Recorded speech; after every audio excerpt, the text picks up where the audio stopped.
السلام علیکم ورحمۃ اللہ وبرکاتہ۔ اعوذ باللہ من الشیطان الرجیم، بسم اللہ الرحمن الرحیم۔ وَإِذَا تُتْلَى عَلَيْهِمْ آيَاتُنَا بَيِّنَاتٍ قَالَ الَّذِينَ لَا يَرْجُونَ لِقَاءَ نَأْتِ بِقُرْآنٍ غَيْرِ هَذَا أَوْ بَدِّلْهُ۔ معزز سامعین کرام، قرآن کریم سورہ یونس سورہ نمبر 10 آیت نمبر 15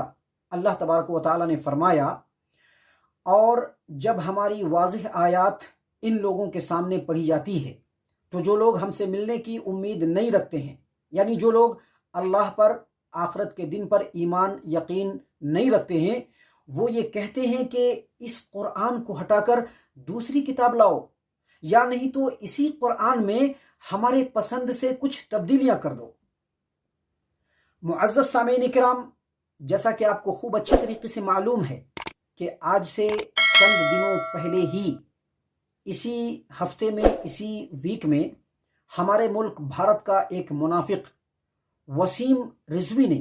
قرآن کریم کی عظمت و حرمت کے خلاف زبان درازی کرتے ہوئے سپریم کورٹ میں ایک عرضی داخل کی۔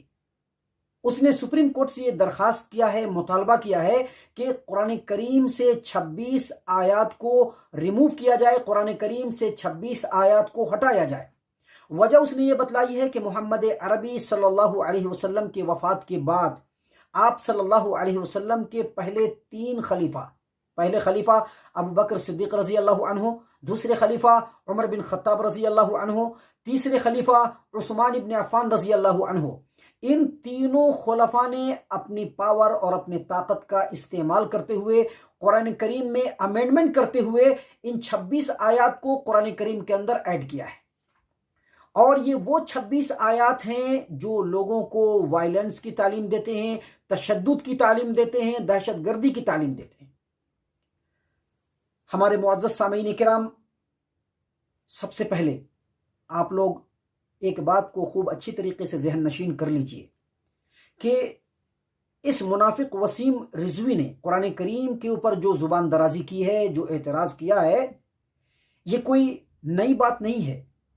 ابھی جو قرآن کریم کی آیت کریمہ ہم نے آپ کے سامنے تلاوت کی ہے، سورہ یونس سورہ نمبر 10 آیت نمبر 15، اس میں بھی اللہ تبارک و تعالیٰ نے اسی بات کو بیان فرمایا ہے کہ جب ہماری آیات کو، ہمارے احکام کو ایسے لوگوں کے سامنے پیش کیا جاتا ہے، ایسے لوگوں کے سامنے تلاوت کی جاتی ہے، پڑھی جاتی ہے جو اللہ پر، آخرت کے دن کے اوپر یقین نہیں رکھتے ہیں، تو وہ لوگ یہ کہتے ہیں کہ اس کتاب کو ہٹاؤ، یا نہیں تو اس کتاب کے اندر امینڈمنٹ کرو، ترمیم کرو ہماری پسند کے مطابق۔ آپ کو بہت زیادہ دور جانے کی ضرورت نہیں ہے۔ یہ جو ہمارا ملک بھارت ہے نا، اس کی جو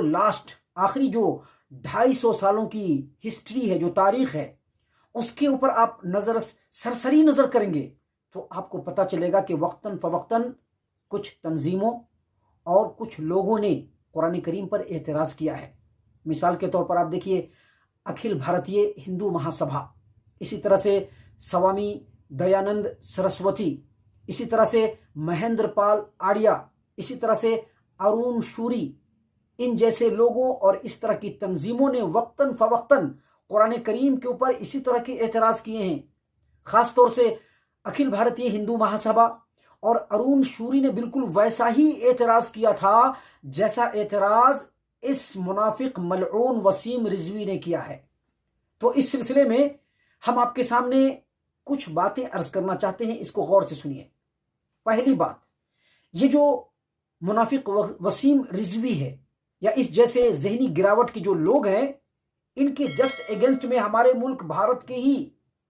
قداور، نامور اور عظیم شخصیات نے قرآن کریم کی عظمت کا اعتراف کیا ہے۔ مثال کے طور پر دیکھیے، مشہور بھارتی لیڈر مسز سروجنی نائیڈو نے قرآن کریم کی عظمت کا اعتراف کرتے ہوئے کہا، کیا کہا انہوں نے؟ کہ قرآن کریم مسلمانوں کو غیر مسلموں سے بے تعصبی، رواداری اور حسن سلوک کی تعلیم دیتا ہے۔ قرآن کریم مسلمانوں کو یہ تعلیم دیتا ہے کہ غیر مسلموں کے ساتھ بھائی چارگی اختیار کیا جائے، ان کے ساتھ رواداری اختیار کیا جائے، ان کے ساتھ حسن سلوک کا معاملہ کیا جائے۔ مسز سروجنی نائیڈو نے آگے مزید کہا کہ اگر دنیا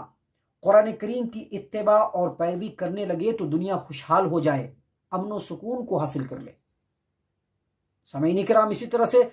ہمارے ملک بھارت کے راشٹر پتا بابائے قوم مہاتما گاندھی نے بھی قرآن کریم کی عظمت کا اعتراف کیا ہے اور یہ مانا ہے کہ یہ جو قرآن کریم ہے، پورا کا پورا قرآن، اس کی تمام آیات، تمام الفاظ، تمام حروف، یہ سب اللہ تبارک و تعالیٰ کی طرف سے نازل کیا ہوا ہے، انہوں نے ایکسیپٹ کیا ہے۔ دیکھیے بابائے قوم مہاتما گاندھی نے کیا کہا، انہوں نے کہا کہ مجھے قرآن کریم کو الہامی کتاب تسلیم کرنے، ماننے، ایکسیپٹ کرنے میں کوئی جھجک نہیں ہے۔ یہ میں نے مثال کے طور پر کہا ہے، اس چھوٹے سے ویڈیو میں پورا انڈیکس، پوری فہرست آپ کے سامنے پیش نہیں کر سکتا۔ ان لوگوں کے علاوہ ہمارے اس ملک کے دوسرے بڑے بڑے قداور جو شخصیات ہیں، اس کے علاوہ عالمی لیول پہ جو قداور شخصیات ہیں، ان لوگوں نے قرآن کریم کی عظمت اور حرمت کا اعتراف کیا ہے، ساتھ ہی ساتھ انہوں نے یہ ایکسیپٹ کیا ہے کہ یہ جو قرآن کریم ہے، یہ اللہ تبارک و تعالیٰ کی طرف سے نازل کی ہوئی کتاب ہے جس میں کوئی تبدیلی نہیں کی جا سکتی۔ اب ذرا سوچئے کہ اتنی بڑی جو شخصیات ہیں، ان کے اگینسٹ میں، ان کے مقابلے میں یہ جو دو کوڑی کا منافق وسیم رضوی یا اس جیسے ذہنی گراوٹ کے جو لوگ ہیں، ان کی باتوں کا کیا وقار ہوگا، کیا معیار ہوگا، کیا وقت ہوگی۔ ایسے قداور جو مسز سروجنی نائیڈو، مہاتما گاندھی اور اس طرح کی جو قداور شخصیات ہیں، ان کے مقابلے میں ان لوگوں کی باتوں کو جوتے کے نوک پر رکھا جائے گا، در و دیوار پر مار دیا جائے گا، قابل توجہ نہیں سمجھا جائے گا۔ یہ پہلی بات۔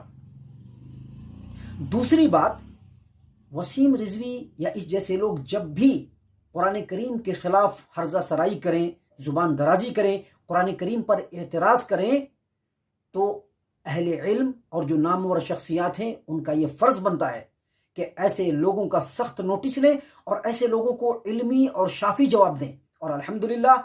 آپ نے دیکھا ہوگا، آپ نے مشاہدہ کیا ہوگا کہ جب سے اس ملعون منافق وسیم رضوی نے قرآن کریم کے خلاف جو زبان درازی کی ہے، بدتمیزی کی ہے، جرأت کی ہے، جسارت کی ہے، تب سے لے کر کے اب تک نامور شخصیات اور علماء کرام نے اس کی باتوں کا کھنڈن کیا ہے اور علمی جواب دیا ہے، جس کے لیے ہم تمام کے تہہ دل سے شکر گزار ہیں۔ اور ساتھ ہی ساتھ ہم یہ کہنا چاہتے ہیں کہ وسیم رضوی نے جتنی باتیں کہی ہیں وہ سراسر جھوٹ ہے، حقیقت سے اس کا کوئی تعلق نہیں۔ صرف ایک آیت کریمہ قرآن کریم کے آپ اٹھا کر کے دیکھ لیں تو آپ کو پتہ چل جائے گا کہ وسیم رضوی نے جتنی باتیں کی ہیں بالکل جھوٹ کہی ہے۔ اور قرآن کریم جو ہے یہ امن و شانتی کا پیغام لوگوں کو دیتا ہے، لوگوں کو امن و سکون کی راہ دکھلاتا ہے، ایسی راہ دکھاتا ہے جس پر چل کر کے انسان دنیا میں بھی سکون حاصل کرے گا، آخرت میں بھی اس کو اللہ تبارک و تعالیٰ کی بارگاہ میں چین و سکون مل جائے گا۔ دیکھیے قرآن کریم کے اندر ایک سورت ہے، سورہ مائدہ، سورہ نمبر 5، آیت نمبر 32، اللہ تبارک و تعالیٰ نے کیا فرمایا من قتل نفسا بغیر نفس او فساد فی الارض فکأنما قتل الناس جميعا ومن احیاها فکأنما احیا الناس جميعا۔ اللہ تبارک و تعالیٰ نے فرمایا کہ جو آدمی ناحق کسی کو قتل کر ڈالے یا زمین میں فساد پھیلانے کی غرض سے کسی کو قتل کر ڈالے، تو وہ ایک آدمی کو قتل کرنے والا پوری انسانیت کو قتل کرنے والا ہے۔ ومن احیاها، اور اگر کسی نے کسی ایک جان کو بچا لیا تو اس نے پوری انسانیت کو بچا لیا۔ یہ ہے قرآن کریم کی تعلیم، یہ ہے قرآن کریم کی تعلیم جو یہ بتلاتا ہے کہ وسیم رضوی اور اس جیسے گرے ہوئے ذہنیت کے لوگ اپنی بات میں بالکل جھوٹے ہیں، دغاباز ہیں، دروغ گو ہیں، اور اللہ اور اس کے رسول صلی اللہ علیہ وسلم پر اور صحابہ کرام خلفائے راشدین رضی اللہ عنہم اجمعین پر بہتان باندھنے والے ہیں۔ یہ دوسری بات۔ اور تیسری بات، آپ کو خوب اچھی طریقے سے معلوم ہے کہ یہ جو قرآن کریم ہے یہ اللہ تبارک و تعالیٰ کی طرف سے نازل کی ہوئی کتاب ہے، اور اللہ نے قرآن کریم میں ہی فرمایا ہے انا نحن نزلنا الذکر وانا لہ لحافظون، ہم نے ہی اس قرآن کریم کو نازل کیا ہے اور اس قرآن کریم کی حفاظت ہم ہی کرنے والے ہیں. لہٰذا یہ جو دو کوڑی کا منافق ملعون وسیم رضوی اور اس طرح کے جو لوگ اس طرح کی جو بات کرتے ہیں قرآن کریم کے خلاف، ان کو ہماری طرف سے اور ہم تمام مسلمانوں کی طرف سے ایسے لوگوں کو اوپن چیلنج ہے کہ قرآن کریم کے 26 آیات جو تم بتلا رہے ہو یہ تو بہت دور کی بات ہے. ان 26 آیات میں سے ایک زبر اور ایک نقطے کو بدل کر کے دکھلاؤ. مدد کے لیے چاہے تم جس کو لے آؤ. اس قرآن کریم کے 26 آیات کو بدلنا اور ہٹانا تو بہت دور کی بات ہے. ایک زبر اور ایک نقطے کو بدل کر کے دکھلاؤ. نہیں بدل سکتے قیامت کی صبح تک نہیں بدل سکتے. لہٰذا ہم مسلمانوں کو ایسے ملعون منافق لوگوں کی باتوں کے اوپر بالکل دل آزار نہیں ہونا چاہیے، بلکہ اللہ تبارک و تعالیٰ کے دین سے جڑ جانا چاہیے، قرآن اور حدیث کی اتباع اور پیروی میں لگ جانا چاہیے. اللہ تبارک و تعالیٰ ہم تمام کو نیک توفیق عنایت فرمائے. آمین یا رب العالمین. وما علینا الا البلاغ المبین.